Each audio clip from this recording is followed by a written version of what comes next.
बेनेगल नरसिंह राव का जन्म 26 फरवरी 1887 को कारकल में हुआ था, जो वर्तमान समय में कर्नाटक के दक्षिण कन्नड़ा जिले में पड़ता है। उनका परिवार एक सुशिक्षित एवं संपन्न शाश्वत ब्राह्मण परिवार था। उनके पिता एक प्रसिद्ध डॉक्टर थे।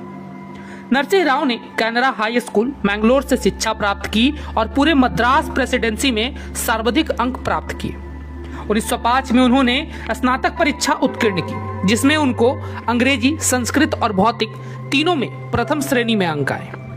छात्रवृत्ति पर वे 1909 में कैम्ब्रिज के ट्रिनिटी कॉलेज में प्रविष्ट हुए। वे 1909 में ICS की परीक्षा में सफल होने के बाद भारत लौट आए। 50 लोगों के बैच में वो अकेले भारतीय थे। अंग्रेज सरकार ने उनकी पहली नियुक्ति मद्रास में की थी। इस पर उन्होंने सिविल सर्विस कमिश्नर को एक पत्र भेजकर लिखा, जिस प्रांत में मेरी नियुक्ति हुई है वहां मेरे बहुत सारे मित्र और संबंधी हैं। मद्रास प्रेसिडेंसी में ही मेरे पिता की जमीन भी है। इन परिस्थितियों में मैं अपना काम शायद पक्षपात से परे होकर न कर पाऊं, इसलिए आपसे अनुरोध है कि आप मेरी नियुक्ति कहीं और कर दें। आप मुझे बर्मा भी भेज सकते हैं। अंग्रेज सरकार ने उन्हें बंगाल में नियुक्त कर दिया। सन 1938 में उन्हें नाइटहुड की उपाधि दी गई। सन 1946 में बर्मा के प्रधानमंत्री युआंग सान ने उन्हें देश के संविधान लिखने में मदद करने के लिए आमंत्रित किया। उन्होंने इस काम को भी विशिष्टता पूर्वक पूरा किया। इसके बाद उन्हें कलकत्ता उच्च न्यायालय में अस्थायी न्यायाधीश बनाने का प्रस्ताव दिया।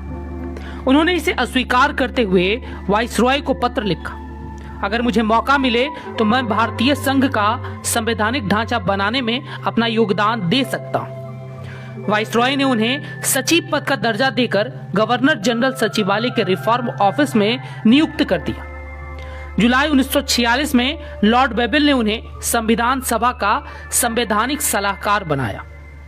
बेनेगल नरसिंह राव ने प्रस्ताव रखा कि संवैधानिक सलाहकार पद पर अवैतनिक रूप से काम करेंगे।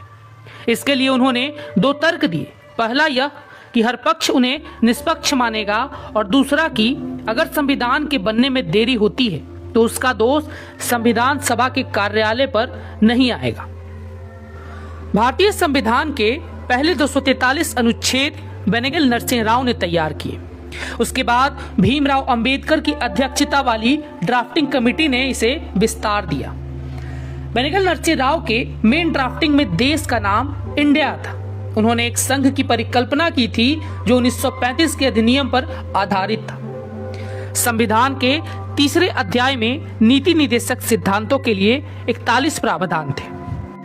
सन 1949-1952 तक नरसिंह राव संयुक्त राष्ट्र में भारत के अस्थायी प्रतिनिधि रहे। इसके बाद उन्हें हेग में अंतर्राष्ट्रीय न्यायालय की बेंच में जज बनाया गया। 26 फरवरी 1953 को जेनेवा में कैंसर से उनका निधन हो गया। इसे एक विडंबना ही कहा जाएगा कि भारत के संविधान निर्माण में इतनी महत्वपूर्ण भूमिका निभाने के बावजूद उनके योगदान को उतना महत्व नहीं मिला जिसके वे अधिकारी थे। 1960 में प्रकाशित बी शिवा राव की पुस्तक India's constitutions in the making में डॉक्टर राजेंद्र प्रसाद ने लिखा था, अपने ज्ञान और अनुभव के कारण बेनेगल नरसिंह राव संविधान सभा के संवैधानिक सलाहकार पद के लिए अपरिहार्य व्यक्ति थे। उन्होंने संविधान सभा के सदस्यों के लिए आवश्यक सहायक सामग्री खोजी और उसे साधारण आदमी की समझ के लिए आसान शब्दों में प्रस्तुत किया। संविधान सभा में अधिकतर सदस्य स्वाधीनता सेनानी